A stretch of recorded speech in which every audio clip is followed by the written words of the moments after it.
ఏది జరిగినా దేవునికి తెలుస్తుంది. మరి దేవునికి తెలిసినప్పుడు దేవుడు ఎందుకు అనుమతించాడు అని మనకు ఒక పెద్ద ప్రశ్న వస్తుంది. ఇది జరుగుతుంది, ఇది బాధాకరమైన సంగతి అని దేవునికి తెలిసినా దేవుడు ఎందుకు అనుమతించాడు అంటే దానికి రకరకాల కారణాలు ఉంటాయి. ఎందుకంటే మనం నేర్పించడానికి అయి ఉండొచ్చు, మన విశ్వాసాన్ని బలపరచడానికి అయి ఉండొచ్చు, లేదా మనం ఇంకా ఆయనకు దగ్గర అవడానికి అయి ఉండొచ్చు, లేదా అది మనకు అవసరం అయి ఉండొచ్చు. మన ఆత్మీయ జీవితానికి మనకు కొన్ని ప్రత్యేకమైనటువంటి సంగతులు నేర్పించడానికి అయి ఉండొచ్చు. అది ఆరోగ్య పరిస్థితి అయినా, లేదా అది అనారోగ్య పరిస్థితి అయినా, లేదా ఆశీర్వాదకరమైన సంఘటన అయినా, లేదా బాధాకరమైన సంఘటన అయినా. సో ఇక్కడ మనం వీటిని జ్ఞాపకం చేస్తూ ఆయన ఆశ్చర్య కార్యాలు, ఆయన కార్యాలను తెలియజేయండి, జనానికి తెలియజేయండి అని అంటే అక్కడ బ్రదరు ఒక అవకాశం ఇచ్చారు. సాక్ష్యాన్ని పంచుకోండి, సాక్ష్యాన్ని పంచుకోండి. సాక్ష్యాన్ని పంచుకోవడానికి అవకాశం వచ్చినప్పుడు ఈ సంవత్సరం అంతా దేవుడు నన్ను కాపాడాడు, అది గొప్ప సాక్ష్యం. ఈ సంవత్సరం అంతా దేవుడు నన్ను పోషించాడు, అదొక సాక్ష్యం. ఈ సంవత్సరం ఫలానా కాలంలో నాకు ఒక ప్రమాదం నుంచి దేవుడు నన్ను తప్పించాడు, అదొక సాక్ష్యం. ఎందుకు మాట చెప్తున్నాను అంటే మన జీవితంలో దేవుడు చేసిన ఆశ్చర్య కార్యాలు మనము వేరే వాళ్ళతో పంచుకోవడం ద్వారా దేవుని యొక్క శక్తి, దేవుని యొక్క అధికారం, దేవుని యొక్క సార్వభౌమాధికారం, దేవుని యొక్క మహిమ మన జీవితాల ద్వారా వేరే వాళ్ళకు తెలియజేయగలుగుతాం. దేవుడు నాకు ఇలా చేశాడు అని చెప్పడం. సో అది ఇక్కడ మనం చాలా ప్రత్యేకంగా అర్థం చేసుకుందాం. ఓకే, అయితే ఈరోజు ప్రత్యేకమైన వాక్య భాగంలోకి వెళ్ళడానికి ముందు ఇంకొక మాట చూద్దాం. 12వ వచనంలో అక్కడ మాట రాస్తుంది. ఏముంది అక్కడ?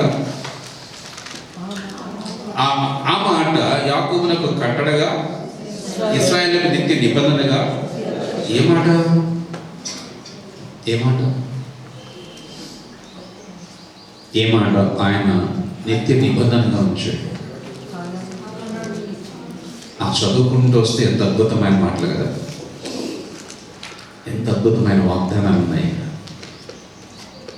కానాన్ని మీకు ఇస్తాను, పాలుతేనెలు ప్రవహించే దేశాన్ని మీకు ఇస్తాను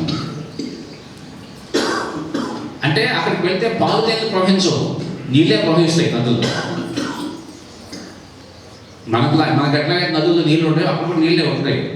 పాలుతేనెలు ప్రవహించడం ఒక అర్థమైన అంటే సమృద్ధి ఉంటుంది.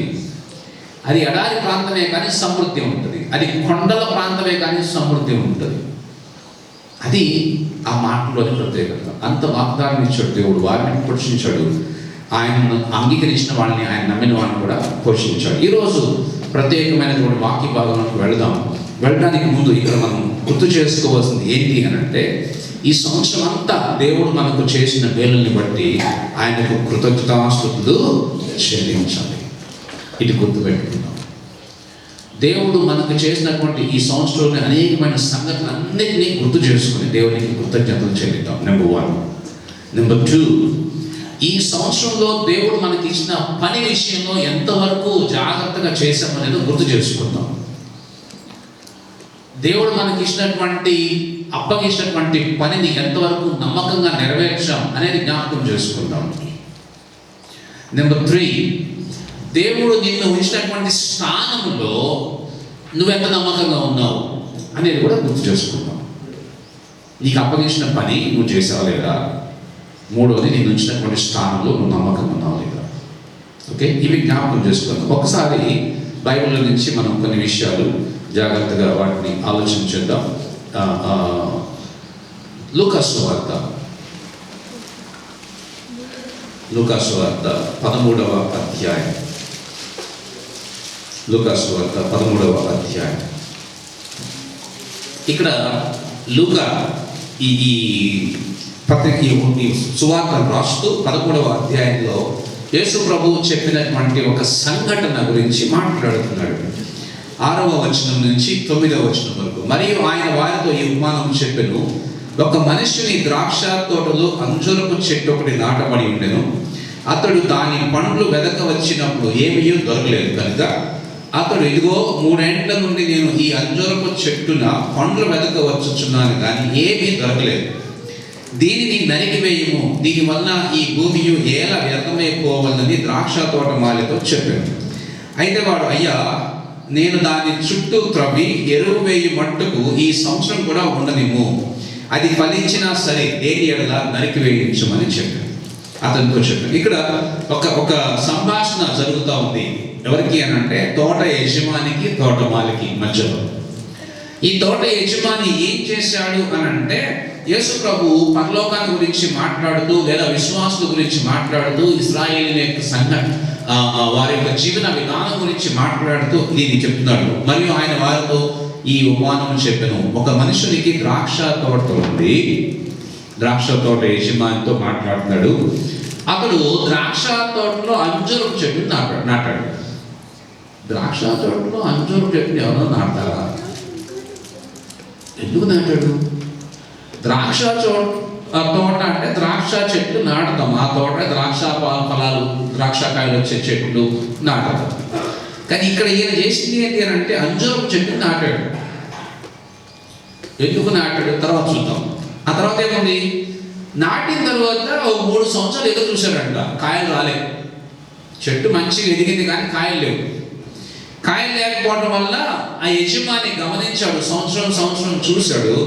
ఆ తర్వాత ఏం చేశాడు అంటే దానిలో కాయలు ఎక్కడ కనిపించకపోవడం. అయితే వాడు అయ్యా ఈ యజమాని మాట్లాడుతున్నాడు, దాని వెనక వచ్చాడంట. పంటలు ఏమీ కనిపించలేదు.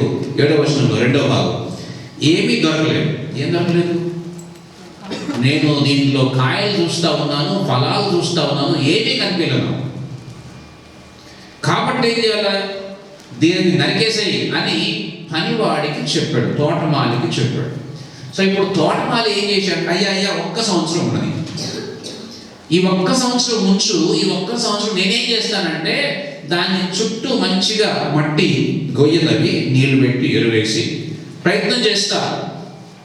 ఒకవేళ ఈ సంవత్సరం కనుక అది ఫలించిందా సరే, లేకపోతే అప్పుడు నువ్వు చెప్తాను తగ్గదు. ఈ ఫలాల గురించి మాట్లాడడానికి ముందుకు వద్దాం. అసలు ద్రాక్ష తోటలో అంజూరపు చెట్టు ఎందుకుంది? ఓకే, ఇది మొదటి విషయం. రెండవది, మీకు ఒక సంఘటన చెప్తాను. మనము శాండిల్వుడ్, రెడ్ శాండిల్వుడ్, మీరు ఎప్పుడు చూసారు? ఎర్ర చందనం అంటారు కదా, లేదా శాండిల్వుడ్ కానీ చందనం మొక్కలు మీకు చూసే ఉంటారు. చందనం మొక్కలు చాలా చోట్ల పెద్ద ఫామ్ హౌస్లా కట్టి స్థలాలు అమ్ముతూ ఉన్నారు. ఫామ్ హౌస్లో చందనం మొక్కలు వాటిని నాటి అవి అమ్ముతారు. ఒక 10 సంవత్సరాలు 15 సంవత్సరాలు పెరిగేదాకా వాళ్ళు వాటిని అట్లా మన కోసం పెంచుతారు. అవి ఈ మధ్యకాలంలో ఎక్కువైపోయింది. చుట్టుపక్కల తెలంగాణ చుట్టుపక్కల ప్రాంతాల్లో ఫామ్ హౌస్ లాగా పెట్టి వాటిని పెంచడం, వాటిని మనం కొనుక్కోవడం అనేది. సో ఇక్కడ ఈ ఫామ్ హౌస్లో చందనం మొక్క నాటినప్పుడు చందనం మొక్క పక్కనే అది ఎదిగి బలంగా నిలబడటం కోసం సపోర్ట్గా సర్వ మొక్కను నాటుతారు. సర్వ మొక్కను అంటే మనకు తెలుసు, క్రిస్మస్ ట్రీ అని మనం పెట్టుకుంటా ఉంటాం కదండి, అట్లాంటిది అన్నమాట. సో నేను ఒక తోట యజమానిని అడిగాను, మీరు చందనం మొక్క పక్కన సర్వ మొక్కను ఎందుకు పెట్టారు అన్నారు. అంటే మేము ఒక నాగార్జున సాగర్ దగ్గర సండే స్కూల్ టీచర్స్ ట్రైనింగ్ వెళ్ళి తిరిగి వస్తూ దారిలో దగ్గర ఆగాం కొంచెం తినడానికి. అక్కడ తోట కనిపించింది. ఆ తోటలోకి వెళ్ళి మాట్లాడామన్నమాట. మాట్లాడినప్పుడు ఆయన యజమాని చెప్తా ఉన్నాడు, చందనం మొక్క దానంతటా అదే ఆహారాన్ని సంపాదించుకోలేదు, అది చాలా బలహీనంగా ఉంటుంది. కాబట్టి సర్వ మొక్కను మేము పక్కన నాటడం ద్వారా ఈ సర్వ మొక్క బలంగా ఆహారాన్ని సంపాదించుకుంటుంది. భూమిలో నుంచి బలంగా లోపలికి దిగి ఈ చందన మొక్క దీని నుంచి, ఈ సర్వ మొక్క నుంచి ఆహారాన్ని లాక్కుని అది ఎదుగుతుంది, అది బలంగా తయారవుతుంది. కాబట్టి బలమైన ఈ సర్వ మొక్కని బలహీనమైన చందన మొక్కకి సపోర్ట్గా మేము ఏర్పాటు చేస్తాం అన్నాడు. సో ఇక్కడ ద్రాక్ష తోటలో అంజూరపు చెట్టు యొక్క ప్రత్యేకత ఏంటి అని అంటే, అంజూరపు చెట్టుని ఎందుకు నాటుతారు అని అంటే, ఈ అంజూరపు చెట్టు పెద్దగా అయ్యి పెద్ద ఆకులు వస్తాయి. మీరు ఎప్పుడు చూసారా అంజూరపు చెట్టు? పెద్ద ఆకులు ఉంటాయి. ఒకవేళ చూడకపోతే సికింద్రాబాద్లో ఎంసీ దగ్గరలో వెనకాల ఒక పెద్ద హోటల్ ఉంది, కామత్ హోటల్ అని. అక్కడ కూడా ఒక అంజూరపు చెట్టు ఉంది. దాని పక్కన ఇంకొక చెట్టు ఉంది. ఏం చెట్టు అంటే జక్క ఎక్కినటువంటి చెట్టు, మేడి చెట్టు కూడా అక్కడే ఉంది. అది కూడా చూడాలనుకుంటే చాలా చోట్ల అంజూరపు చెట్లు కనిపిస్తాయి. అంజూరపు కాయలు కూడా కనిపిస్తాయి. చాలా మంచివి ఆరోగ్యానికి కూడా అంజూరపు కాయలు. ఈ అంజూరపు చెట్టు ఎందుకు నాటుతారు అని అంటే, ఇవి పెద్దగా అవుతాయి, చాలా వెడల్పుగా చెట్టు విస్తరించుంది. పని వాళ్లకు నీడ ఇవ్వడానికి, ఏమి ఇవ్వడానికి? పని వాళ్లకు నీడ ఇవ్వడానికి మొదటిది. రెండవది, ఆ చెట్టు ఉండటం వల్ల వాళ్ళ యొక్క ఆలోచన ఏంటంటే ఆ కాయలు రావడం వల్ల, చెట్టు కాయలు అంటే ఈ యొక్క అంజూరపు కాయలు అమ్ముకొని చాలా మంచిగా డబ్బులు సంపాదించుకోవచ్చు. తర్వాత ఇంకొకటి ఎందుకు నాటుతారు అని అంటే అవి ఉండటం వల్ల వాళ్ళకి నెమ్మది, సమాధానం, శాంతి లభిస్తాయి అనేటటువంటి ఆలోచన వాళ్ళకు ఉండేది. కాబట్టి వాళ్ళు ఆ యొక్క అంజూరపు చెట్టుని నాటేవాడు. ఇంకొక కారణం ఏంటి అంటే ముఖ్యంగా ఇంకొక కారణం ఏంటి అంటే ద్రాక్ష తోట వేయటం వల్ల అనేకమైన పక్షులు వచ్చి ద్రాక్షకాయలు పాడు చేయకుండా ఈ అంజూరపు చెట్టు కాయలు వాటిని ఆకర్షించుకోవడానికి ఈ అంజూరపు చెట్టును వాళ్ళు నాటుతారు. దానివల్ల ద్రాక్షకాయలు పాడవకుండా, పక్షులు వాటిని పాడు చేయకుండా అంజూరపు చెట్టు మీద వాళ్తాయి. అది వాళ్ళ యొక్క ఉద్దేశం. అందుకని ఈ అంజూరపు చెట్టుని నాటారు. అయితే ఇప్పుడు ఈ అంజూరపు చెట్టు కాయలు లేవు. ఏం లేవు? కాయలు లేవు. యేసు ప్రభు మాట్లాడుతున్నటువంటి మాటలో ద్రాక్ష తోట ఇశ్రాయేలీలకు సూచనగా ఉంది, అంజూరపు చెట్టు విశ్వాసికి సూచనగా ఉంది. ద్రాక్ష తోట ఇశ్రాయేలీలకు సూచనగా ఉంటే అంజూరపు చెట్టు విశ్వాసికి సూచనగా ఉంది. ఇప్పుడు యేసు ప్రభు ఎవరి దగ్గర కాయలు వెతకాలా? అన్యుల దగ్గర వెతకాలా? విశ్వాస దగ్గర వెతకాలా? తన బిడ్డలైన ఇశ్రాయేల్ దగ్గర వెతకాలా? విశ్వాసి అయిన బిడ్డ దగ్గర వెతకాలా? జాగ్రత్తగా ఈ మాటలు వినండి. అన్యుల దగ్గర కాయలు ఉండవు, ఫలాలు ఉండవు. నెంబర్ 1. నెంబర్ 2, ఇశ్రాయేల్ దగ్గర కాయలు ఉండాలి, వాళ్ళు ఫలించాలి. ఎందుకంటే ఆయన బిడ్డలు, వాడు ఆయన ఏర్పరచుకున్నాడు. రెండవది విశ్వాసం. యేసయ్య రక్తము చేత, విలువైన రక్తము చేత కొనబడిన వాడు. ఆయనను అంగీకరించడం ద్వారా ఆయన బిడ్డలుగా ఏర్పాటు చేయబడిన వాళ్ళు, రక్షించబడినటువంటి విశ్వాసులు, వారు మనసు పొంది బాప్తిసం తీసుకున్నవారు, వారు అంజూరపు చెట్టు లాంటి వారిగా సూచించారు. సో ఇప్పుడు అంజూరపు చెట్టు అని కనుక మనం ఆలోచన చేస్తే, ఓకే ఇది అట్లా వదిలేసాను, ఎందుకంటే కొంచెం పవర్ ప్రాబ్లం ఉంది, అప్పుడప్పుడు ఫ్లక్చువేట్ అవుతూ ఉంటుంది. సో కాబట్టి మీరు దాని గురించి పరిగెడవద్దు, ఉన్నంతసేపు మాట్లాడదాం. ఓకే, సో అంజూరపు చెట్టు గురించి మనం ఆలోచన చేస్తే, విశ్వాసిగా మనము ఫలాలు ఫలించాలి. దేవుడు సంవత్సరం పాటు ఇచ్చాడంటే, దేవుడు సంవత్సరం పాటు టైం ఇచ్చినప్పుడు ఈ సంవత్సరం అంతా ఏం చేశాము, ఏం ఫలాలు ఫలించాము అనేది మనం చాలా జాగ్రత్తగా ఆలోచించాలి. ఎందుకు అనంటే మనకు ఆత్మ ఫలాలు ఉన్నాయి కదా. ఆత్మ ఫలాలు ఎన్ని? 9. ఆత్మ ఫలాలు 9. ఇక్కడ నేను ఆత్మ ఫలాల గురించి మాట్లాడట్లేదు, దేవుడు ఇచ్చే ఫలం గురించి మాట్లాడట్లా. దేవుడు నీకు ఇచ్చిన సమయంలో, దేవుడు నీకు ఇచ్చినటువంటి అవకాశాలలో నువ్వు ఎంతమందికి ఆయన ఇచ్చిన దానిని ఉపయోగించుకోగలిగావు, ఎంతమందికి సువార్త చెప్పగలిగావు, ఇది చాలా ప్రాముఖ్యం. ఎందుకు అనంటే మనం విశ్వాసులుగా మన దగ్గర నుంచి దేవుడు ఎదురు చూస్తుంది ఏంటి అనంటే మారు మనసుకు తగిన ఫలాలు ఫలించాలి. అది లూకాసు వార్త 3వ అధ్యాయంలో మనం ఒకసారి చూద్దాం. లూకాసు వార్త 3వ అధ్యాయం చూడండి. లూకాసు వార్త 3వ అధ్యాయం 9వ వచనం.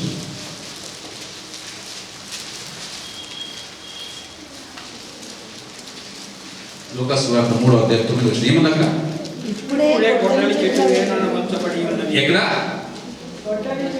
ఎక్కడ? ఎప్పుడు? ఇప్పుడే. ఎక్కడ? చెట్ల ఏముంచాడక? జాగ్రత్త. తర్వాత ఏమైంది?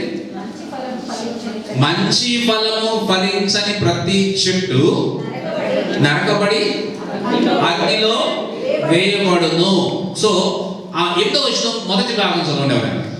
8వ వచనం మొదటి భాగం ఎవరైనా ఒక్కడి. మారు మనసుకు తగిన ఫలము. రైట్. సంవత్సరం అయిపోయింది, చివరి ఆదివారం వచ్చేసాం. ఈ సంవత్సరంలో 52 ఆదివారాలలో మనము ఎన్ని ఫలాలు ఫలించాం? 12 నెలల్లో ఎన్ని ఫలాలు ఫలించాం? మారు మనసుకు తగిన ఫలాన్ని ఫలించాం. మారు మనసు పొందిన తర్వాత ఆత్మీయ జీవితం అనేది ప్రారంభమైంది. మారు మనసు పొందిన తర్వాత దేవునికి మనకు మధ్య సంబంధం అనేది ప్రారంభమైంది. మారు మనసు పొందిన తర్వాత దేవునితో మనం నడవటం అనేది ప్రారంభమైంది. మారు మనసు పొందిన తర్వాత దేవునికి మనకు మధ్య, పరలోకానికి మనకు మధ్య, తండ్రికి మనకు మధ్య, సంఘంతో మనకి మధ్య, విశ్వాసికి మధ్య, కుటుంబంతో కుటుంబానికి మనకి మధ్య సంబంధం అనేది ప్రారంభమైంది. మనము అక్కడ ఫలించాల్సిన ఫలాల గురించి ఆయన మాట్లాడుతున్నాడు. నువ్వు విశ్వాసి కదా, విశ్వాసికి తగిన ఫలం ఫలించావా లేదా? ఒకవేళ మనం కనుక విశ్వాసికి తగిన ఫలం ఫలించకపోతే సంవత్సరాకర్లో ఆయన అంటాడు కదా, సంవత్సరం అవకాశం ఇచ్చాను, ఇంకా నెక్స్ట్ ఉండకపోవచ్చు. నేను ప్రతి సంవత్సరం డిసెంబర్లో భయపడుతూ ఉంటాను. ఎందుకో తెలుసా? చాలా భయపడతాను. ఎందుకంటే సంవత్సరం ఆఖరిలో చాలామంది చచ్చిపోతారు. బస్సు యాక్సిడెంట్లు, ఫైర్ యాక్సిడెంట్లు, ట్రైన్ యాక్సిడెంట్లు, ఏదో ఒక రకమైన యాక్సిడెంట్లు వందల మంది చచ్చిపోతారు. భయపడే ఎందుకో తెలుసా? ప్రభా, నేను ఫలించకపోతే నేను చచ్చిపోతాను కదా. నాకు ఇచ్చినటువంటి దినాల్లో నేను చేయాల్సిన పని పూర్తి చేయకపోతే నా పరిస్థితి ఏంటి? నాకు అప్పగించిన పని నేను పూర్తి చేయలేదు అనుకోండి, నేను దేవుడు నాకు ఎక్స్పెక్ట్ చేసినంతటి ఫలాలు నేను ఫలించలేదు అనుకోండి, దేవుడు నా దగ్గర నుంచి ఆశించినంతగా నేను ఫలించలేదు అనుకోండి, దేవుడు నాకు ఇచ్చినటువంటి పనిలో నేను పూర్తి చేయలేదు అనుకోండి, నా పరిస్థితి ఏంటి? ఆయన కామ పెడతారా, పులుసుగా పెడతారు. మరి అబ్బాయి సార్లే, నీకు ఇన్ని సంవత్సరాలు ఇచ్చా, ఇంక చాలు పద బయలుదేరు అంటాడా? మొదటి దాంట్లో మనం చూస్తున్నాం, మనము విశ్వాసిగా అంజరపు కాయల్ని ఫలించాలి. అయితే ఆ యజమానితో తోటమాలి మాట్లాడుతున్నాడు, అయ్యా అయ్యా అయ్యా ప్లీజ్ ఒక్క సంవత్సరం టైం. అంటే దీని అర్థం ఏంటి తెలుసా? There is a time for us, there is a chance. మనకు ఒక గొప్ప అవకాశం ఉందన్నమాట. ఇంకొకసారి దేవుణ్ణి అడిగి, అయ్యో ఒక్క అవకాశం ఏంటి ప్రభా, నువ్వు ఎదురు చూసినట్లుగా వచ్చే సంవత్సరం మేము ఫలిస్తాం. అయితే ఎవరు బతులాడుతున్నారు మన పక్షంగా? ఎవరు బతులాడుతున్నారు? తోటమాలి యేసు ప్రభు బతులాడుతున్నాడు తండ్రి దగ్గర, అయ్యా అయ్యా ఒక్కసారి. ఏం చేస్తాడంటే ఆయన, చూడండి ఏం చేస్తాడో, ఏం చేస్తాడు? అయితే వాడు, అయ్యా నేను దాన్ని చుట్టూ త్రవ్వి ఎరువు వేయి మట్టుకు ఈ సంవత్సరం కూడా ఉన్నది. ఏమేస్తాడు? ఎరువు వేస్తాడు. ఎరువు ఎట్లా ఉపయోగపడుతుంది? ఎరువు ఎట్లా ఉపయోగపడుతుంది? చెట్టుకి బలాన్ని ఇస్తుంది, చెట్టుకి నిలబడడానికి శక్తి ఇస్తుంది, చెట్టు వేరు లోపలికి చొచ్చుకుపోవడానికి శక్తి ఇస్తుంది, చెట్టు కాయలు ఫలించడానికి సహాయపడుతుంది. సో ఎరువు ఆయన అంటున్నాడు కదా, పనివాడు అంటాడు, చుట్టూ నేను ఎరువు వేస్తా, ఎరువు వేసిన తర్వాత ఒక సంవత్సరం చూస్తాను. సో యేసు ప్రభు తండ్రి దగ్గర మాట్లాడుతున్న సందర్భాన్ని గురించి ఆయన మాట్లాడుతున్నాడు. ఎలా అంటే, ఈ ఒక్క సంవత్సరం కూడా ఉన్నది, ఈ ఒక్క సంవత్సరం నేను చూస్తాను, ఈ ఒక్క సంవత్సరం దాని చుట్టూ ఏం చేస్తానంటే తవ్వుతాను, ఎరువు వేస్తాను, కాపాడుతాను, నీరు పెడతాను, పోషిస్తాను, జాగ్రత్తగా దాన్ని పట్టించుకుంటాను. ఒకవేళ అది పట్టించుకుంటే సరే ఫలించినా ఓకే,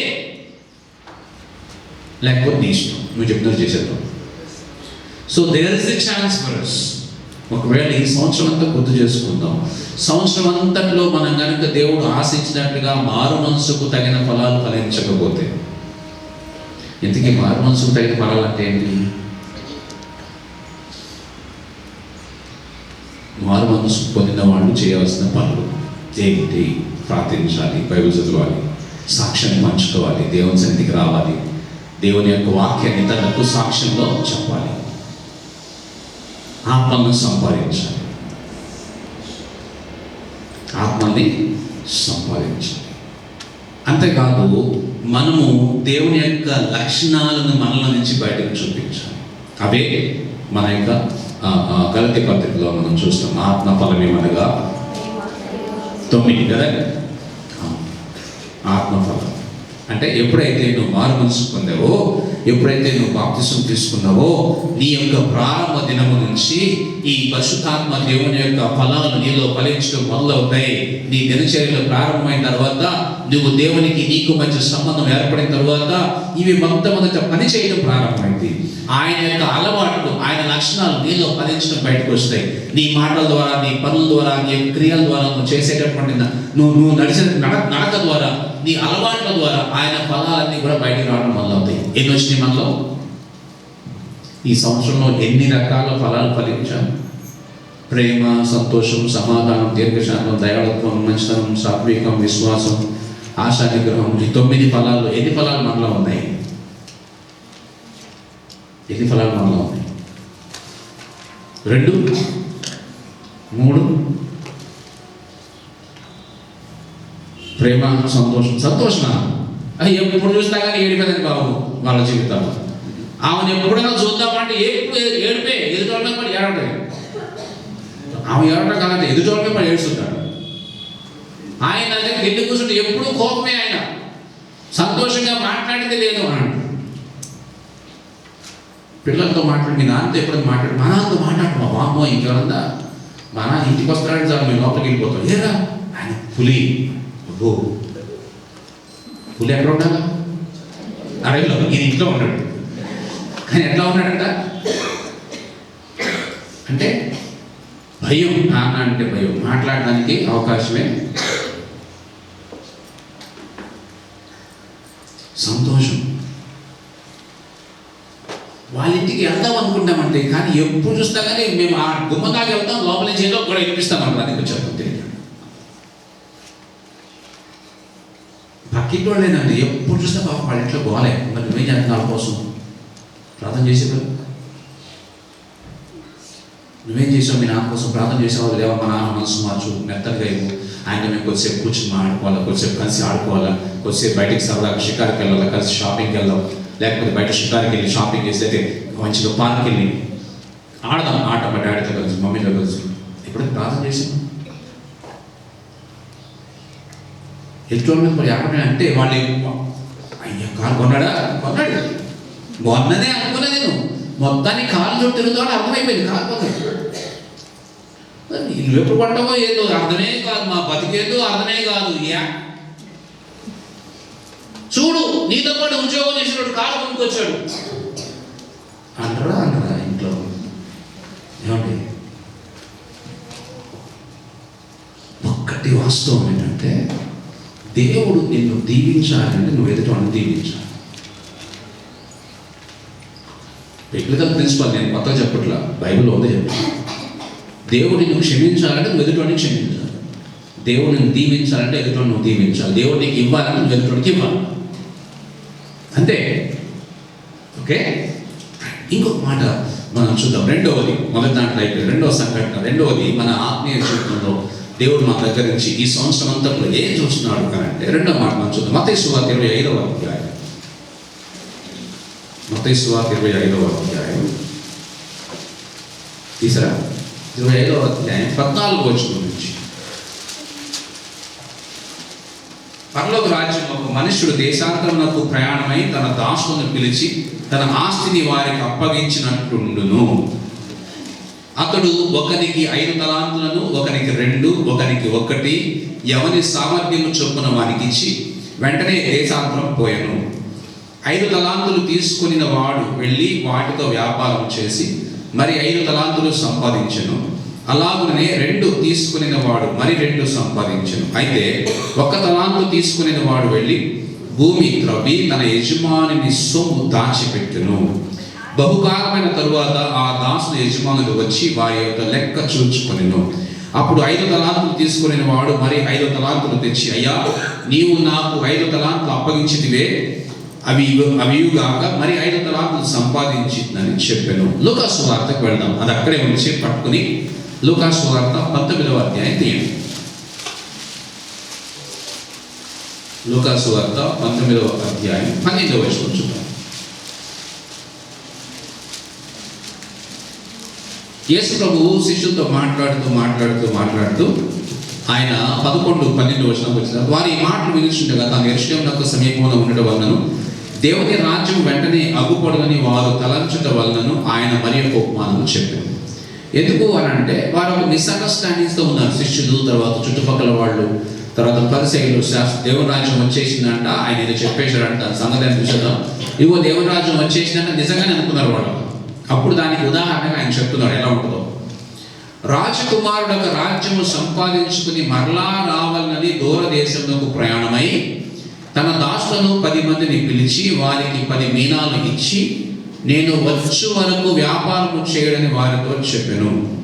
అయితే అతని పట్టణస్థులు అతన్ని ద్వేషించి ఇతడు మమ్మల్ని ఏలుటకు మాకు ఇష్టము లేదని అతని వెనుక రాయబారం పంపిరి. అతడు ఆ రాజ్యము సంపాదించుకుని తిరిగి వచ్చినప్పుడు ప్రతివాడు వ్యాపారం వల్ల ఏమేమి సంపాదించినో తెలుసుకునేందుకై తాను సొమ్మించిన దాసులను తన ఎదుకు పిలువమని ఆజ్ఞాపించెను.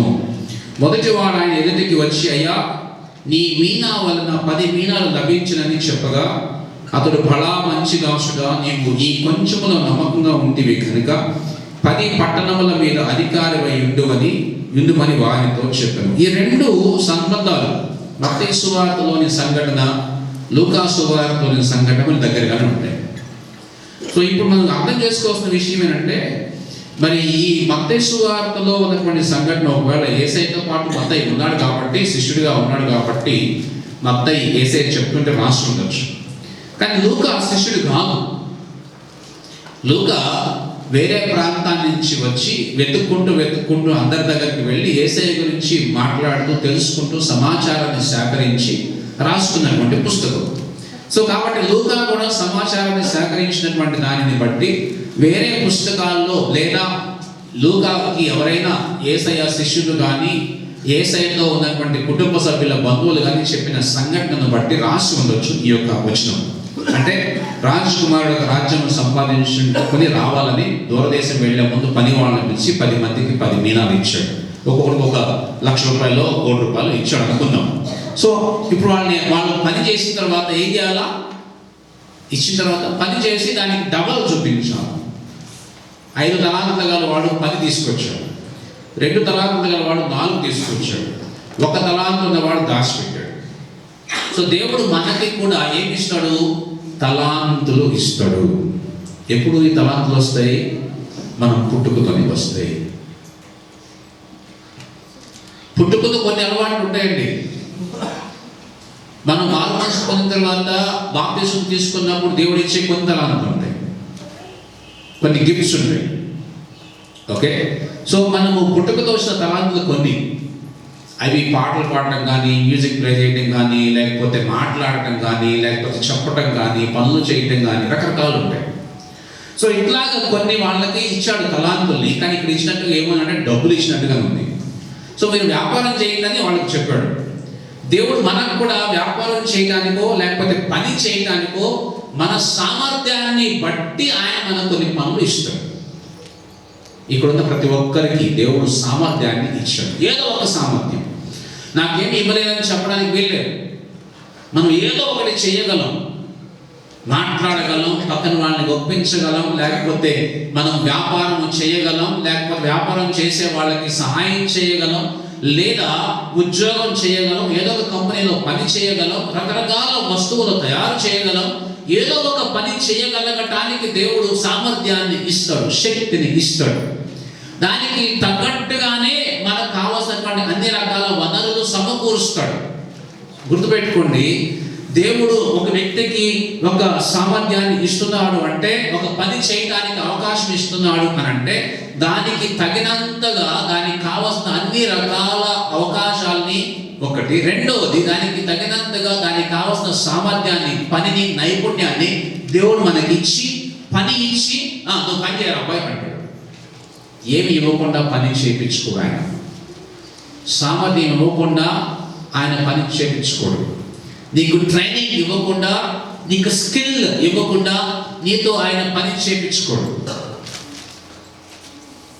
మనం చూస్తే ఫరో తన దగ్గర ఉన్న ఇశ్రాయేలుని బానిసలుగా చేసుకున్న కాలంలో వాళ్ళని బాగా మోసే వచ్చి, అయ్యా మా వాళ్ళని పంపి ఆయన అడిగితే, అప్పుడు ఇంకొక పని చేశాడు. అరే వీళ్ళకి గడ్డి ఇవ్వద్దు, ఏమి ఇవ్వద్దు, వాళ్ళే బయటికి వెళ్ళి మట్టి తెచ్చుకోవాలా, గడ్డి తెచ్చుకోవాలా, అది తెచ్చుకోవాలా, ఏమి ఇవ్వద్దని ఆపేసి వాళ్ళతో పని చేయించాడు. వెట్టి చాకిరీ చేయించాడు, ఇటుకలు తయారు చేయించాడు, పెద్ద పెద్ద భవంతులు కట్టిపించాడు. అట్లాగా దేవుడు చేసింది. ఆయన ప్రేమ గలవాడు, ఆయన మహాపరిశుద్ధుడు, ఆయన నమ్మదగిన వాడు, ఆయన అందరికంటే గొప్ప జ్ఞాని. కనుక ఆయన మనల్ని ప్రేమతో చూశాడు కానీ బానిసలుగా చూడలేదు. కనుక ఆయన నీకున్నటువంటి తెలివిని బట్టి, దేవుడు నీకు ఇచ్చిన సామర్థ్యాన్ని బట్టి నీకు ఒక పని ఇచ్చి, ఆ పనికి తగ్గ సామర్థ్యానికి తగ్గ పని, వాటి రెండుకి తగ్గ అవకాశాన్ని ఇచ్చి నువ్వు పని చేయి అన్నాడు. కొంతమంది ఇంట్లో కూర్చుంటారు, అన్నం కూర వండుకొని పిల్లలకు పెట్టి పంపిస్తారు. మాకేమొచ్చు బ్రదర్, పొద్దున్నే పిల్లలు తెగుస్తారు, వాళ్ళకి బ్రేక్ఫాస్ట్ చేయాలా, ఆ తర్వాత ఆయన పోతాడు ఆఫీస్కి, ఆయనకి టిఫిన్ కట్టాలా, ఆ తర్వాత కొద్దిసేపు హాయిగా పడుకుంటాం, 1 గంటకో 10 గంటకో లేచి కొద్దిసేపు టీవీలో సీరియల్ వస్తుంది, సీరియల్ చూద్దాం, 1 గంటన్నర తర్వాత భోజనం చేసి మళ్ళీ 1 గంట పడుకుంటాం, 4 5 పిల్లలు వస్తారు, వాళ్ళకి టీ పెట్టిస్తాం. ఇదా దేవుడు నీకు ఇచ్చిన పని? ఇది అందరూ చేస్తారు. ఇది కుటుంబంలో అందరూ చేసుకోగలిగినటువంటి, చేయగలిగినటువంటి, చేయవలసినటువంటి పనుల్లో ఇవి కాదు. ఇవి దినచర్యలో భాగాలు. ఇవి కాక చేయవలసిన కొన్ని పనులు ఉన్నాయి. దేవుడు నీకు ఇచ్చిన సామర్థ్యాన్ని బట్టి ఆయన లెక్క అడుగుతాడు, జాగ్రత్త. అదే ఇక్కడ మనం చూస్తున్నాం. సంవత్సరం అంతా దేవుడు నీకు అవకాశం ఇచ్చాడు, సంవత్సరం అంతా దేవుడు నీకు టైం ఇచ్చాడు, సంవత్సరం అంతా దేవుడు నీకు ఆరోగ్యం ఇచ్చాడు, సంవత్సరం అంతా దేవుడు నీకు చాలా శ్రేష్టమైన అవకాశాలు ఇచ్చాడు, సంవత్సరం అంతా దేవుడు నీకు కావాల్సినటువంటి డబ్బులు ఇచ్చాడు. నువ్వేం చేసావు? వాటిని ఆయన రాజ్యం కోసం ఉపయోగించాలి. ఆయన ఇచ్చిన సామర్థ్యాన్ని బట్టి పని చేయాలి, వాటిని ఆయన కోసం వాడాలి. దేవుడు నీకు ఇచ్చిన వాటిని ఉపయోగించాలి. నాకేమి చేత కాదు అనదు. దేవుడు మనల్ని చేతకాని వాళ్ళగా చేయలా. దేవుడు మనల్ని సామర్థ్యం గల వాళ్ళగా చేశాడు. దేవుడు మనల్ని జ్ఞానం కలిగిన వాళ్ళగా చేశాడు. దేవుడు మనల్ని తెలివి గల వారుగా చేశాడు, కానీ తెలివి తక్కువ వారిగా చేయలా. దేవుడు మనల్ని పనికిరాని వాళ్ళగా చేయలా, పనికి వచ్చే వాళ్ళగా చేశాడు. దేవుడు మనల్ని ఉపయోగపడే వాళ్ళగా చేశాడు, కానీ ఉపయోగం లేని వాళ్ళగా చేయలేదు. కనుక గడిచిన సంవత్సరం అంతటా ఒక్కసారి జ్ఞాపకం చేసుకుందాం, మనం ఉపయోగపడే పని ఏమేమి చేసాం, ఏమేమి పనులు ఉపయోగపడే వాటిని మనం చేసాం. ఎందుకు అనంటే అవి మనం గుర్తు చేసుకున్నట్లయితే దేవుడు మన మీద ఉంచినటువంటి నమ్మకాన్ని, ఆయన మన మీద ఆయన ఉన్నటువంటి నమ్మకాన్ని మనము రూఢి చేయగలుగుతాం. దేవా, నువ్వు నన్ను నమ్మావు, నీకు చాలా వందనాలు, ఇదిగో నీకు పని చేశాను. ఒకవేళ మనం అది పని చేయలేదు అనుకోండి, ఆయన మన మీద పెట్టుకున్న నమ్మకానికి ఏం చేస్తాం? మనం అవమానపరుస్తాం. సో కనుక గుర్తుపెట్టుకుంటాము, దేవుడు మనకి అవకాశాన్ని ఇచ్చాడు, దేవుడు మనకి సామర్థ్యాన్ని ఇచ్చాడు. మనం చేయవలసిన ఏంటి అంటే నమ్మకమైన పనివారుగా ఉన్నామా లేదా, నమ్మకమైన పనివారు లేదా నమ్మకమైన గృహ నిర్వాహకులుగా ఉన్నామా లేదా, నీ కుటుంబాన్ని ఎంత జాగ్రత్తగా చూసుకున్నావు ఈ సంవత్సరం, నీకు ఇచ్చినటువంటి ఉద్యోగంలో నువ్వు ఎంత నమ్మకంగా పనిచేసావు, దేవుడు నీకు ఇచ్చినటువంటి వ్యాపారంలో నువ్వు ఎంత జాగ్రత్తగా నమ్మకంగా యథార్థంగా పనిచేసావు, దేవుడు నీకు అప్పగించినటువంటి బాధ్యతని నువ్వు ఎంత జాగ్రత్తగా నమ్మకంగా నెరవేర్చావు. ఆయన వచ్చి అడుగుతాడు, నువ్వు దాంట్లో సంపాదించకపోవచ్చు, కానీ నమ్మకంగా చేసిన తర్వాత దాని యొక్క ప్రతిఫలాన్ని ఆయన చూస్తాడు. బయటికి కనిపించకపోవచ్చు. మేము జైలు మినిస్ట్రీ చేస్తాం, జైలుకి వెళ్తాం, పిల్లలకి సువార్త అందిస్తాం. జైల్లో నుంచి మనం ఎక్కువ వాళ్ళ దగ్గర ఎక్స్పెక్ట్ చేయలేము. ఎందుకని అంటే ఆ పిల్లలు ఈ రోజు ఉంటారు, రేపు మారిపోతారు, వాళ్ళని వేరే జైలుకి తీసుకెళ్ళిపోతారు, వాళ్ళని ఇంకొక దగ్గర పెడతారు. ఒక వారం తర్వాత వాళ్ళు ఇక్కడ ఉంటారు, ఇంకొక వారం తర్వాత ఇంకొక ప్రాంతానికి తీసుకెళ్ళి అక్కడ ఉంచుతారు, అక్కడి నుంచి మళ్ళీ ఇక్కడ తీసుకొస్తారు, మారుస్తూ ఉంటారు. కాబట్టి వాళ్ళు ఒక దగ్గర ఉండరు. రెండోది, వాళ్ళకి రెగ్యులర్గా ప్రేయర్ అలవాటు ఉండదు. మూడవది, వాళ్ళకి చర్చి లేదు, సంఘం ఉండదు. జైల్లో ఉన్న వాళ్ళకి వాడు యేసయ్యని నమ్ముకుంటే వాడంతటా వాడు ప్రార్థన చేసుకోవాలని ఆశ కలిగితే తప్ప వాడు ప్రార్థన చేసుకునే అవకాశం లేదు. బైబిల్ చదువుకోవడానికి కూడా ఛాన్స్ లేదు. బైబిల్ కూడా చదవడానికి అవకాశం ఉండదు జైల్లో వాళ్ళకి. పిల్లల్ని పెద్దవాళ్ళకి ఇస్తారు, ఎవరో తెలియదు, కానీ పిల్లలకి అవకాశం ఉండదు. కాబట్టి వాళ్ళ దగ్గర నుంచి మేము ఎక్కువ మార్పుని ఎక్స్పెక్ట్ చేయలేము. కానీ వాళ్ళకి సువార్త చెప్పే అవకాశం ఉంది కాబట్టి సువార్త చెప్తాం. సో మేము సువార్త చెప్పిన తర్వాత ఒక 3-4 సంవత్సరాల తర్వాత ఎల్బీ నగర్లో ఒక సెంటర్ దగ్గర బస్ స్టాండ్ ఉంటుంది. మనం ఊర్లు పోవడానికి బస్ స్టాండ్ దగ్గర బస్ ఎక్కడానికి నిలబడ్డాం మేము. ఆ పక్కనే ఇడ్లీ బండి ఉంది. వాడు దోశలు ఇడ్లీలు వేస్తూ ఉన్నారు రాత్రిపూట 11-12 టైంలో. మేము అక్కడ నిలబడితే ఒక పిల్లోడు వచ్చాడు. నేను కుసుమ అక్కడ నిలబడ్డా ఊరుకోవడానికి. ఒక పిల్లోడు వచ్చాడు. అన్న నీకు వందాను, ప్రైజ్ లార్డ్ అన్నా అన్నాడు. వాడికి 15 సంవత్సరాలు ఉంటాయి. ప్రైజ్ లార్డ్ అన్నా, నిన్ను గుర్తుపట్టలేదు అన్నా నేను. వాడు అన్నాడు, మీరు బాగుందరా? నేను బాగున్నాను. నీ పప్పెట్స్ బాగున్నాయా? నా పప్పెట్స్ బాగున్నాయి. ఎక్కడ చూసావరా అన్నా నేను. నాకు హోమ్కి వచ్చావు కదా, ఏసై గురించి చెప్పావు కదా, నేను ఏసై నమ్ముకున్నా. బయటకు వచ్చిన తర్వాత బాప్టిజం తీసుకున్నా. ఇప్పుడు పని చేసుకుంటున్నా. ఎక్కడున్నాడు వాడు? హోమ్లో అంటే హోమ్లో కాదు, జైల్లో. అంతకంటే కావాల్సింది ఏముంది?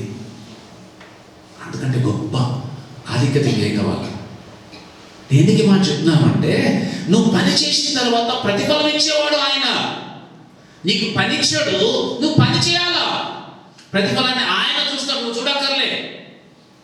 సంవత్సరం ఇచ్చాడు మనకి, ఎంతమందికి సువార్త చెప్పాం? సంవత్సరం ఇచ్చాడు మనకి, ఎంత ఆరోగ్యంగా మంచి ఆరోగ్యాన్ని ఇచ్చాడు, ఉద్యోగాన్ని ఇచ్చాడు. ఎంత శాతము దేవునికి ఖర్చు పెట్టాం? దశమ భాగం ఇవ్వడానికి లెక్కలేసుకుంటాం కదండి. మనకు వచ్చే దశమ భాగం ఎంత? 5,000.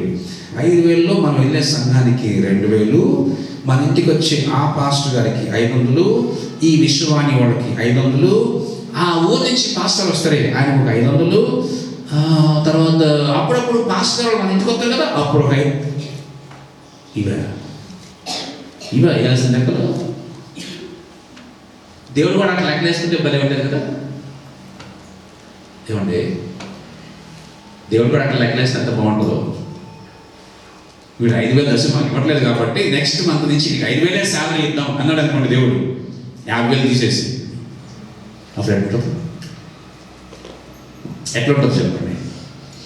50,000 శాలరీ తీసి 5,000 ఇస్తే ఏమైపోతుంది పరిస్థితి చెప్పండి? ఏమైపోద్ది? అల్లాడిపోతుంది. దేవా దేవా సాయం చేయి, దేవా దేవా సాయం చేయి. దశమ భాగం దేవుడు నీకు ఇచ్చిన అవకాశం. ఎందుకు? ఆయన సంఘానికి ఇవ్వడానికి. దేవుడు నీకు ఇచ్చిన అవకాశం దశమ భాగం కంటే ఎక్కువ ఇవ్వాలి. ఆయన సన్నిధికి తీసుకుని రావాలి. సమృద్ధిని ఆయన తీసుకొచ్చి ఇవ్వాలి. దేవా నువ్వు నాకు ఇచ్చావు, నీకు కృతజ్ఞతలు అని ఇవ్వాలి. తిరిగి తీసుకొచ్చి. అది చాలా తక్కువ మాట చెప్పాలండి, చాలా తక్కువ. నాకు తెలిసిన ఒక ఆయన ఉన్నాడు.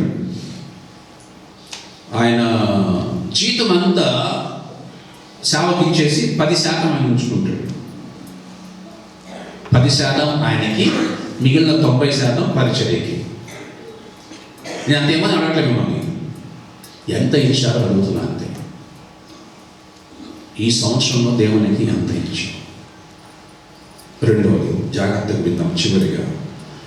ఎందుకు అనంటే, దేవుడు నీకు ఇచ్చిన పనిలో, దేవుడు నీకు ఇచ్చిన సామర్థ్యంలో, దేవుడు నీకు ఇచ్చిన కుటుంబంలో, దేవుడు నీకు ఇచ్చినటువంటి వ్యాపారంలో, దేవుడు నీకు ఇచ్చిన ఉద్యోగంలో నువ్వెంత నమ్మకంగా పనిచేసావు అనేది చాలా అవసరం. ఒక్కసారి వాటిని పరిశీలించుకుందాం. ఇందాక మనం ఆత్మఫలాల గురించి పరిశీలించుకుందాం.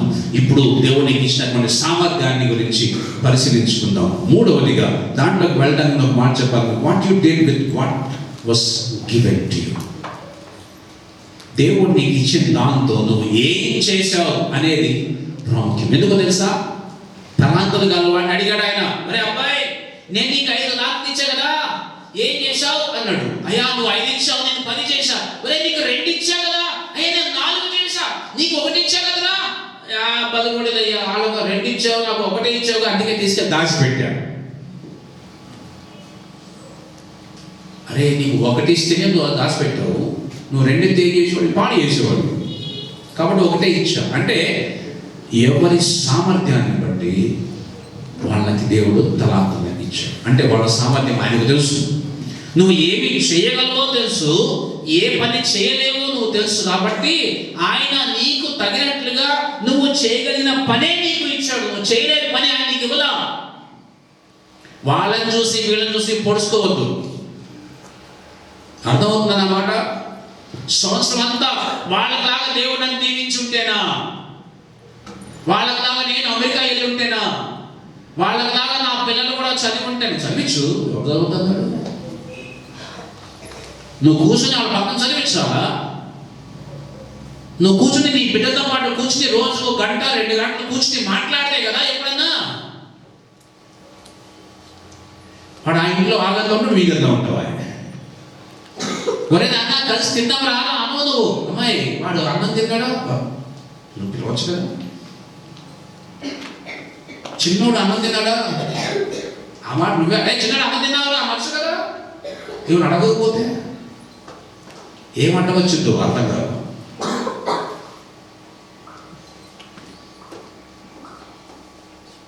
నీ బిడ్డలతో నువ్వు మాట్లాడేది ఎంతసేపు, నీ బిడ్డతో నువ్వు గడిపిన సమయం ఎంతసేపు, నీ భార్యతో నువ్వు ఎంత సమయం గడిపావు, నీ భర్తతో నువ్వు ఎంత సమయం గడిపావు. ఈ సంవత్సరం దేవుడు నీకు ఎంత అవకాశం ఇచ్చాడు. దేవుడు నీకు ఇచ్చిన సమయాన్ని నువ్వు ఎంత సద్వినియోగం చేసుకోగలిగావు. చాలా చాలా అవసరం. ఉన్నంత వరకే సమయాన్ని ఉపయోగించుకోగలం, మనిషి లేనప్పుడు ఉపయోగించుకోగలం. కాబట్టి జాగ్రత్త. దేవుడు నీకు ఇచ్చిన సంవత్సరంలో నువ్వు ఎలాగ ఉపయోగించావో ఆలోచించు. 3వ సంఘటనకు వెళదాం. మార్కు సువార్త 4వ అధ్యాయం 14వ వచనం. మార్కు సువార్త 4వ అధ్యాయం 14వ వచనం. ఈ మాట మనం చదువుకుని వీటి ధ్యానించి మనం ముగిద్దాం. 14వ వచనంలో ఒక సంఘటన జరుగుతూ ఉంది. ఏంటా సంఘటన?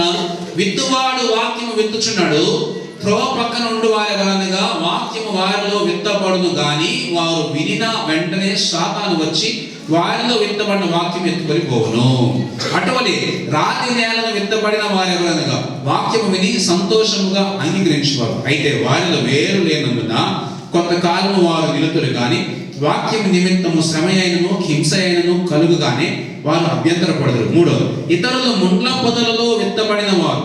వీరు వాక్యం విందురు గాని ఐహిక విచారములు, లోక సంబంధమైన విచారములు, ధనమోసమును, మరి ఇతరమైన ఆపేక్షలను లోపల ఉండటం వలన లోపల చొచ్చి వాక్యమును అణచివేయటం వలన అది నిష్ఫలమగును.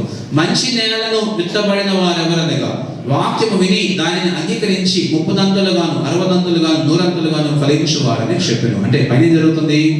ఆయన ఉపమానం చెప్తున్నాడు. ఏంటి ఉపమానం? 11వ వచనం. అందుకని దేవుని రాజ్యము మర్మము తెలుసుకుంటూ మీకు అనుగ్రహించబడింది. ఏంటది?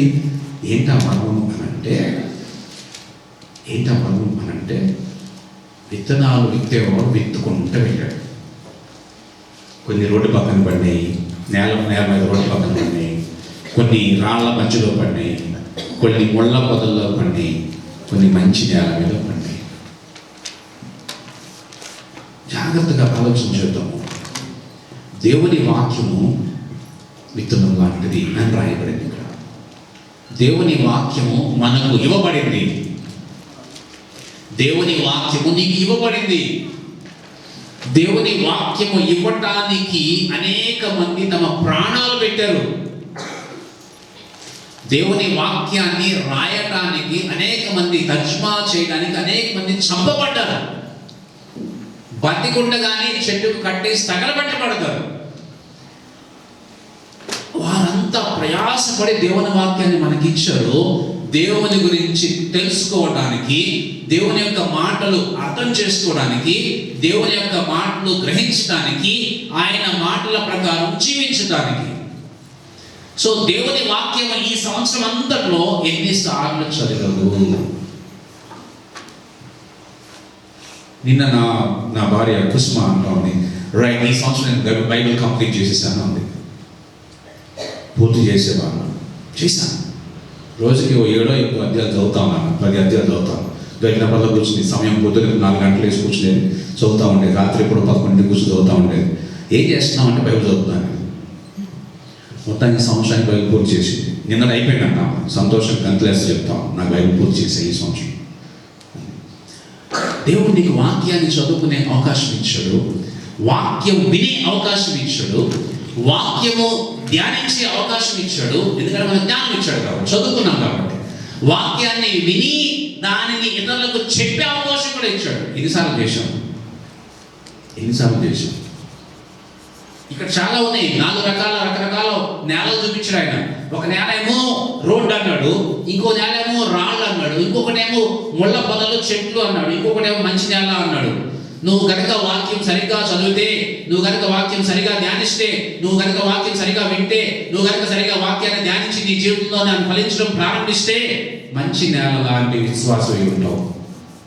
లేదనుకో ఈ సంవత్సరం అంతా విన్నాను పెట్టారు, అబ్బా మస్తు వాక్యం ఈ సంవత్సరం బాగా చెప్పారు మా అమ్మ, ఇంతకేం ఫలించు? ఏం లేదు, ఫలాలు రాలేదు. ఫలాలు రాలేదని నువ్వు సరిగ్గా వినలే, నువ్వు సరిగ్గా బైబిల్ చదవలే. ఈ ఎంతకులు బైబిల్ చదివే అవకాశం లేదు. ఎందుకంటే మా పాస్టర్ గారు మంచి పని చేశారు. ఏంటి ఆ మంచి పని అంటే క్యాలెండర్లో వాక్యం రాశారు. సో రోజు ఆ వాక్యం చదువుకుంటే చాలు. అదే బైబిల్ చదువుకోవడం.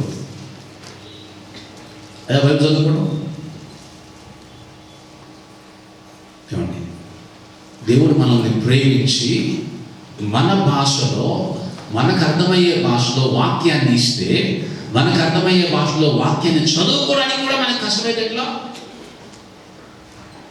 ఈ సంవత్సరము ఎంతమంది బైబిల్ని ఒక్కసారి పూర్తి చేశారు? ఈ సంవత్సరం ఎంతమంది పూర్తి చేశారు? 1 2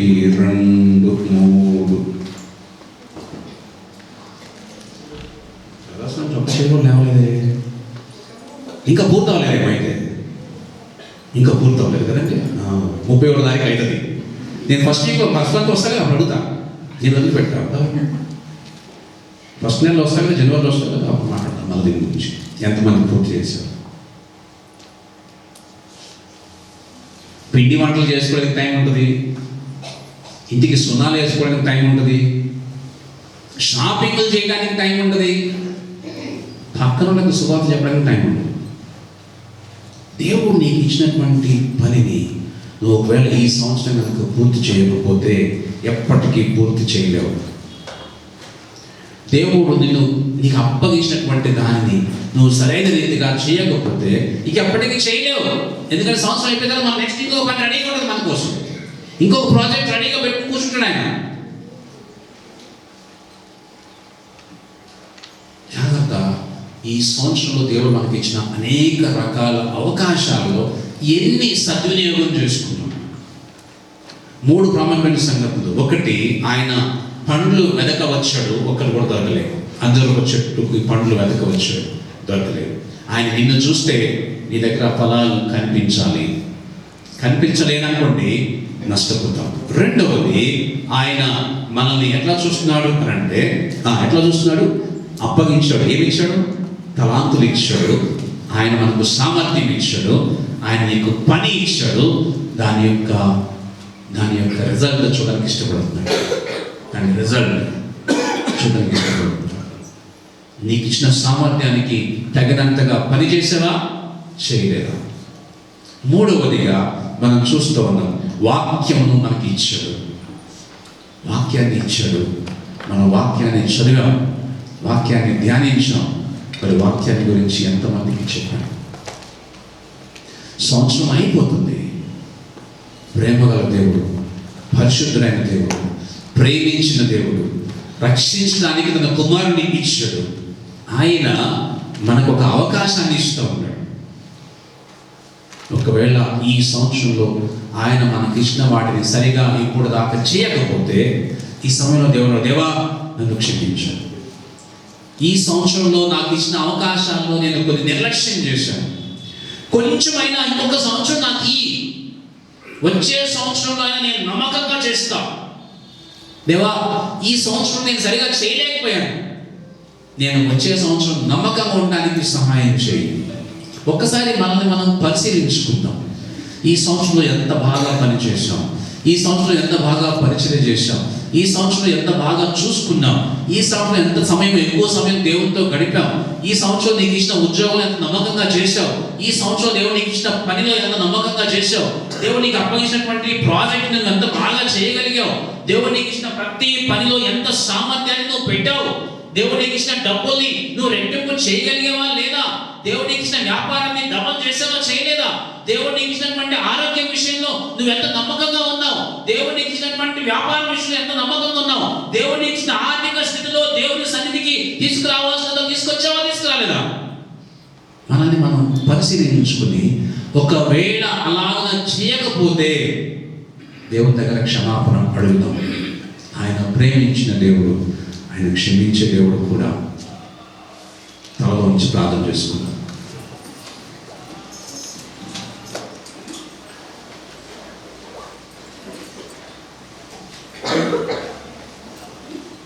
తలలో ఉంచి ఒక్కసారి గుర్తు చేసుకుందాం. దేవుడు మన జీవితాల్లో చేసినటువంటి ఆశ్చర్య కార్యం, దేవుడు మన జీవితంలో చేసిన అద్భుతాలు, దేవుడు ఈ సంవత్సరం అంతట్లో నీ జీవితంలో చేసిన మేలులు, దేవుడు ఈ సంవత్సరంలో నీ జీవితంలో చేసినటువంటి సహాయం, దేవుడు ఈ సంవత్సరంలో నీకు చేసినటువంటి ప్రత్యేకమైనటువంటి దీవెనలు గుర్తు చేసుకో ఒకసారి.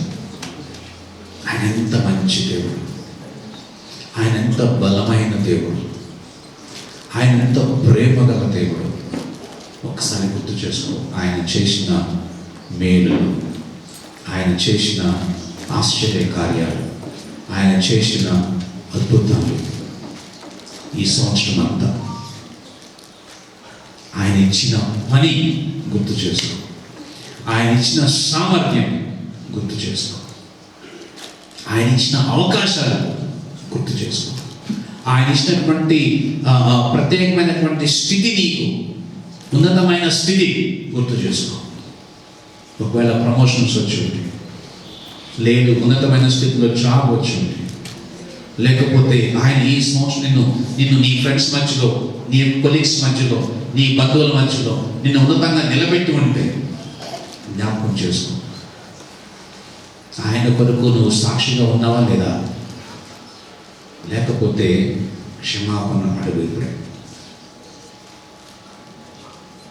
2 పనులు చేయాలి. ఒకటి, దేవుడు నీకు ఈ సంవత్సరం అంతా కాపాడుతూ పోషించిన దాన్ని బట్టి ఆయనకు కృతజ్ఞతలు చెల్లిద్దాం. రెండవది, ఒకవేళ ఆయన ఆశించినంతగా మనం జీవించకపోతే క్షమాపణ అడుగుదాం. మూడవది, ఇంకొక అవకాశం అడుగుదాం. దేవా, ఇంకొక అవకాశం,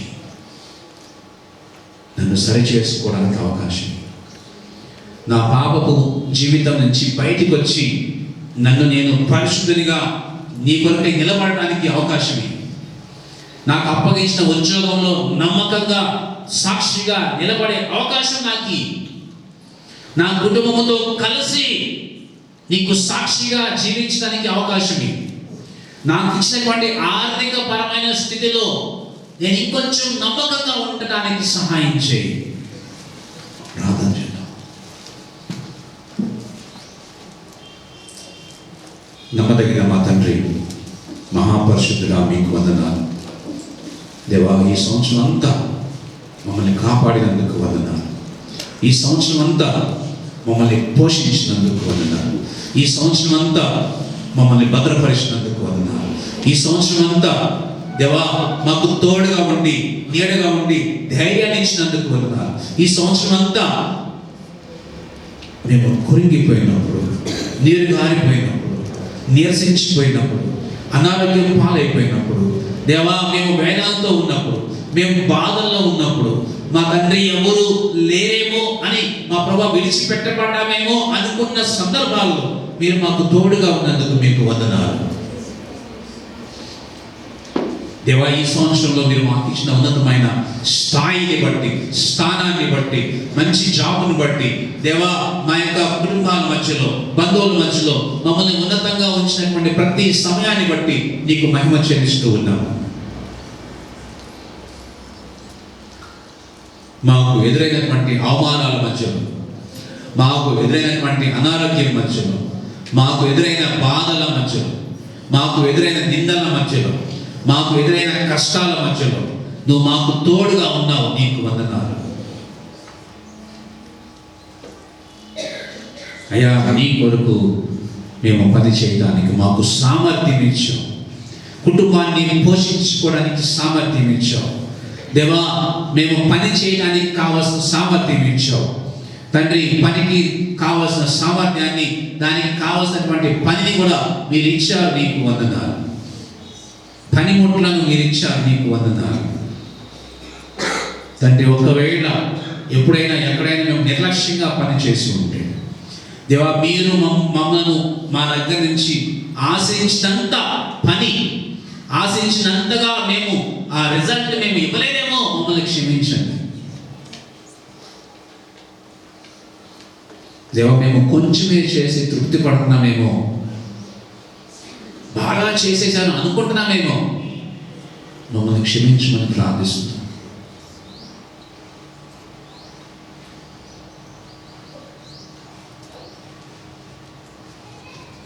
మేము ఆశించినంతగా ఆత్మ ఫలాలు ఫలించలేదేమో, మమ్మల్ని క్షమించమని ప్రార్థిస్తున్నాం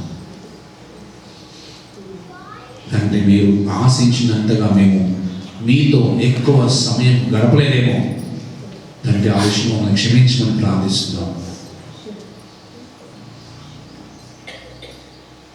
మీరు ఆశించినంతగా వాక్యాన్ని ధ్యానించలేదేమో, మమ్మల్ని క్షమించమని ప్రార్థిస్తున్నాం.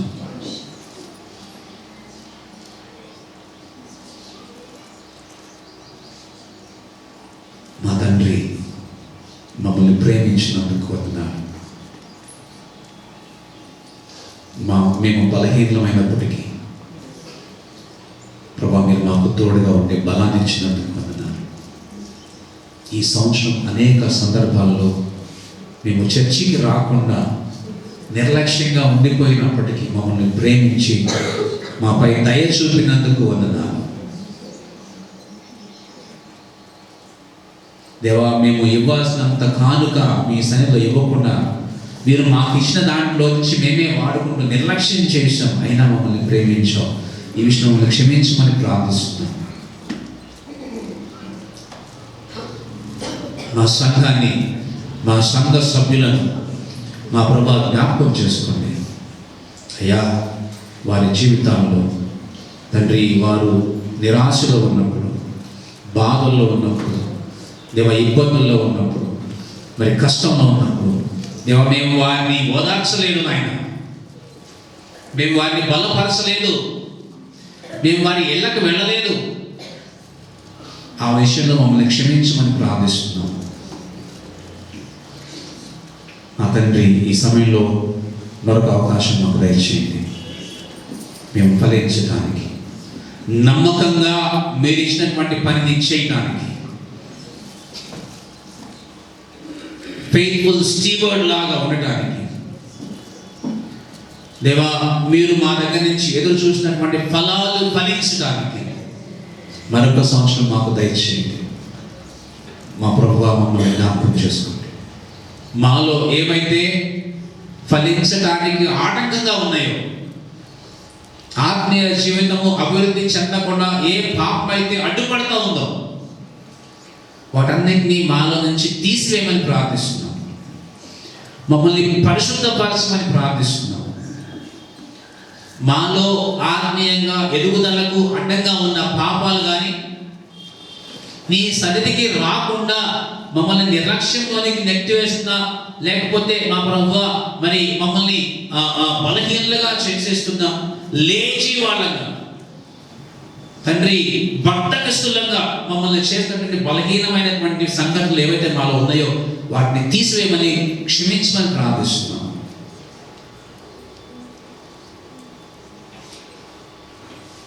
బలపరచవలసిన వాళ్ళని మేము బలపరచకుండా నిర్లక్ష్యంగా ఉన్న సందర్భాలను బట్టి క్షమించమని ప్రార్థిస్తున్నాం.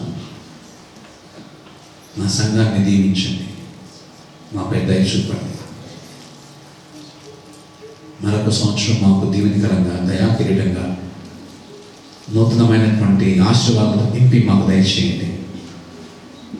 ఏవైతే మేము తప్పులు చేస్తూ వచ్చామో, ఏవైతే నిర్లక్ష్యంగా ఉన్నామో, ఏవైతే మా ప్రభువా మేము సరిగా చేయలేము, వాటిని ఒక్కసారి సరి చూసుకుని ప్రభువా ఇంక ముందుకు జాగ్రత్తగా చేయడానికి మమ్మల్ని నడిపించమని, దీవించమని యేసు నామమున ప్రార్థిస్తున్నాం తండ్రి.